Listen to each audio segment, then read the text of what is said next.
నెల్లూరు జిల్లా కోవూరు పంచాయతీ పరిధిలోని గుమ్మల్ల దిబ్బ వద్ద ఓ కారు కాలువలోకి దూసుకు వెళ్లింది.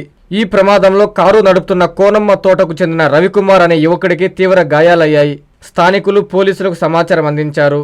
గాయపడిన వ్యక్తిని 108లో వైద్యశాలకు తరలించారు. కారు వేగంగా వచ్చి రోడ్డు ప్రక్కన ఉన్న టెలిఫోన్ స్తంభాన్ని చెట్టును ఢీకొట్టి ఎగిరి కాలువలో పడింది. ఆ ప్రాంతంలో నిత్యం ప్రజలు తిరుగుతూ ఉండేవారు. ప్రమాదం జరిగిన సమయంలో ఎవరూ లేకపోవడంతో పెను ప్రమాదం తప్పిందని స్థానికులు తెలిపారు.